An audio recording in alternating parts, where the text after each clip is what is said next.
Okay, part 2 headband reversible video. What I did is at the end of last video is I was taking this fabric and I was scrunching it all onto one side so that it'd be easier to work with like a straight piece versus like a crinkly piece. Okay, so what I'm going to do is I'm going to put this, insert this into here and sew across it.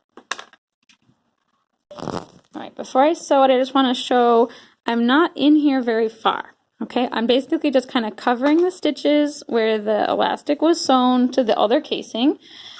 And I'm going to double stitch across this and then top stitch the edge. So on the fleece headband, we sew the top stitching at 1/2 inch, and the elastic casing here we sewed at 1/4 inch, and this one the top stitching along the sides of the main headband piece is going to be narrower than 1/4 inch, basically as close to the side as you can get it.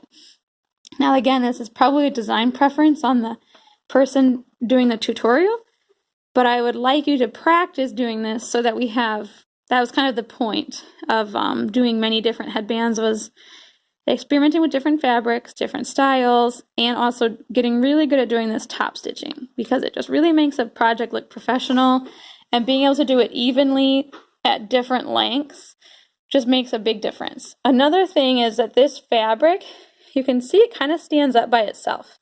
If we were using a softer fabric, it would just go and not hold its shape at all. But even when you top stitch, it just makes it that much stiffer on the edges, making it a lot easier to wear and style. You also might find that this particular pattern is really kind of thick for you. You don't like how thick this headband is, and so make it narrower. Just cut the pattern a little bit narrower.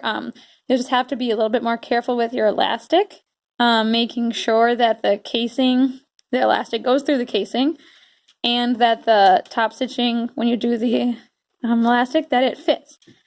You could use different sizes of elastic. You could even probably sew without the elastic casing. If you don't mind seeing the elastic, you could, and you had a narrow headband, you could just sew the elastic straight top, double stitch it, stitch once, stitch again to hold the elastic in place, and then do the same on the other side. You can just sew elastic straight to the headband. You'll see it, which some people might not prefer, but it's just another option if you were trying to make the headband narrower. You could also make it thicker. You could also add a piece of ribbon or lace along the edge. That could be really pretty. There's a lot of possibilities with this pattern, so keep an open mind for making this in the future, and I hope that it has fun. Oh, another thing for fit. If you find that you go to put this on and it doesn't fit, you have options. Give it to someone whose head is smaller than yours, like a little sister, maybe. And then the next time you make it, make the elastic bigger.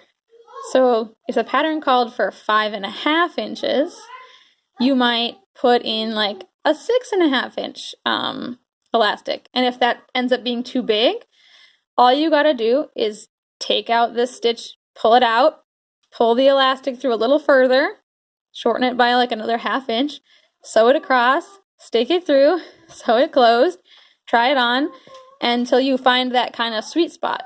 If you keep track of how much elastic you cut off of, like say you had 6.5 inches and your head is somewhere in between there, and you cut it off at like, I don't know, 5 3/4 inches is all you needed because the elastic stretched that far.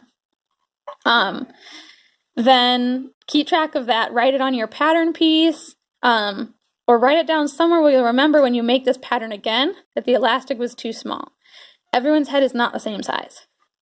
If you find that it's too big at 5.5, you can still do the same thing. You can shorten it. So you can undo this stitch, pull out your casing, undo this stitch, pull your elastic out by like 1/4 inch, 1/2 inch, sew it closed again, stick it in, sew it, try it on, and see if that feels more comfortable, if it's tight enough for it to stay on your head comfortably.